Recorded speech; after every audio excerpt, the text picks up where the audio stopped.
But so, how do you think ClassicMetal and Lacante should adjust? Like, Well, is it they'll just probably just try to play a more standard game instead of trying the double mole rush cheese, because they tried that and it backfired, and so they were fighting an uphill battle. But even after that moment with the mole rush, they were able to get the economy quite up very nicely there. But are they? It looks like we do see ClassicMetal and Lacante going to be bringing out the snakes this time, so they do have something to fight off aerial combat with. I think like the Falcons were a big issue for them because neither of them built into their tier 1s large enough to destroy Falcons, and their tier 2s just couldn't touch Falcons at all.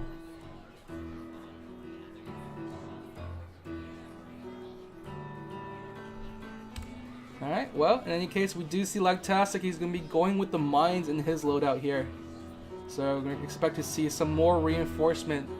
As we can see, Bankmango&Levidawg, they love to play a more economy-minded game. They're not really into, at least from that last game we saw, they're not really into rushing their opponents or trying to punish them too hard. They just want to play at their own pace and just slowly build up their army to a point where the enemy can't deal with it. We do see Uncle Butter on the side of ClassicMetal, though.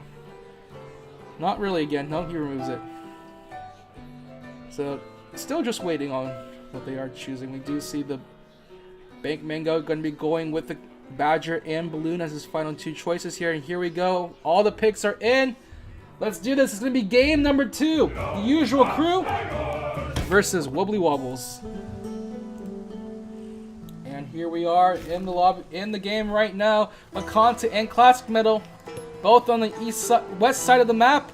Meanwhile, Bankmango&Levidawg on the south side of the map. So they are relatively close to each other, it looks like. But the mills, they're a different story, I have to say.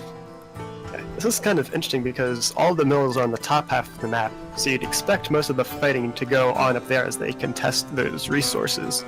But there's a wide open straight path between the two starting bases for each team, so there might be some sneak attacks through that way as well. Do you think this could be a potential for a long game, just because of how many mills there are, or are there positions just... It could be a long game or a short game, because the players could go for aggressive attacks down that bottom open lane, or they could try to contest the bases at the top half of the map. I'm not sure which the players are going to decide to do. One thing I do think will happen is Lacante and ClassicMetal will be the more aggressive team, while Bankmango and Lactastic will try to be more defensive, because Lacante and ClassicMetal have only one defensive structure between them, and that is mines. So they are not planning to be on the defensive very much this game. Alright, well, we do see Bankmango, Lactastic, and ClassicMetal putting down their earlier tier 1 units. Lacante's going to be now putting his down as well, so no cheesy mole rush plays here, although Lacante still has moles in his loadout here, so he might think about using them for probably structure purposes, maybe? Not really sure. Yeah, moles are very good at taking out structures, so there might be some sneak attacks with moles trying to take out warrens, possibly.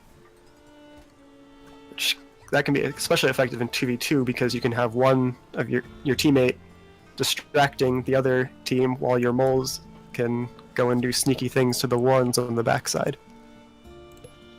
Alright, we do see some defensive structures come out from the side of Wubbly Wobbles. We have the machine gun nets placed very nicely on the high ground there.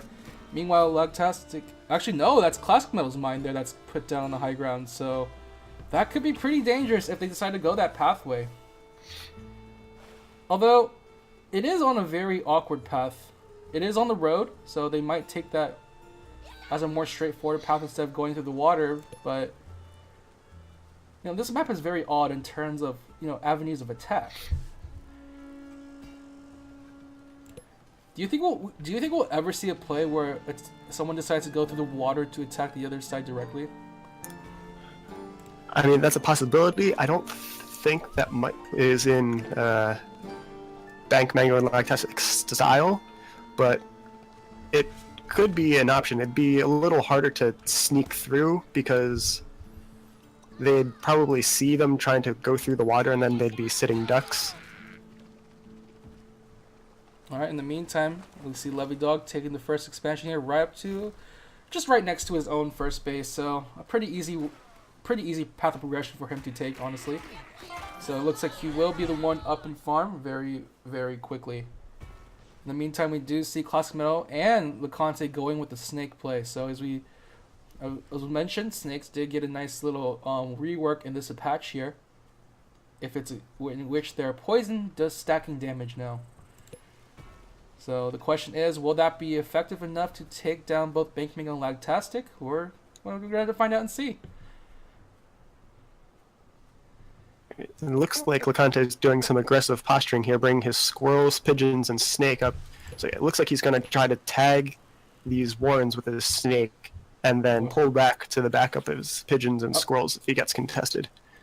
Alright, there we go. The warrens are under attack. He's going to see if he can pull his snakes away fast enough, and Bankmango not going to contest that. That is going to be a very dead warren. Yeah, that's 3 tags from the snake. That is enough to take the warren down. And right now, Lacante, he's playing footsies with the snake here right now, just dipping in some poison against the lizards right now. Bankmango is going to be retreating his units back a little bit, and now Lacante 2 snakes at his command, and ClassicMetal, he's going to be joining the fight very soon. He's going to bring his own army to the front line here, his lizards and toads as well. And Lacante still just going to continue to slowly poke out here. He's got a lovely number of stacks there on the lizard, instantly dissolves into acid here. And right now, this warren is basically going to quickly die here. But the machine gun nest is there right now. They're going to see if they can get vision of it. And Bankmango, he is looking to engage here right now. He needs to push them back away from it, or else he loses all his warrens and his structures right there. There it is. No more lizard warrens for himself. He cannot reinforce his army at all. He still has the falcons coming on his way. He just bought them right now. And he's going to try to rebuild his own warrens, it looks like. But in the meantime, Lacante and ClassicMetal, they're just playing a very patient game of poking things out. They have the pigeons now to just give them some increased vision. High ground as well. And now another machine gun nest is going to get tagged with 2 ticks of poison. Yeah. Bankmango and Lactastic aren't willing to commit to fight this because Lactastic has put all of his food into expanding his economy, and so they're just trying to buy time without losing too much for Lactastic to get his value up in army value. Because they do take out 1 snake with the falcons right now. Here we go. This is going to force ClassicMetal to try to force his way in, but the balloon is also up on Bankmango's side right now. The mines are also going off as well. The lizards are gone from ClassicMetal's side. He does have a few more left. The toads are going out too as well. Lactastic does lose all his tier 1 units, but his falcons are still alive right now. One gets tagged with poison at this moment. In the meantime, he loses the falcon warren, so he's not going to be able to reinforce. The second falcon tagged and dead as well, as Lacante snake still living, still alive and healthy, and now all the falcons are gone from both sides. Levidawg and Lactastic barely have any units between them right now. Lactastic is dead, and there we go, GG. The snake play from Lacante. ClassicMetal give them game number 2. Yeah.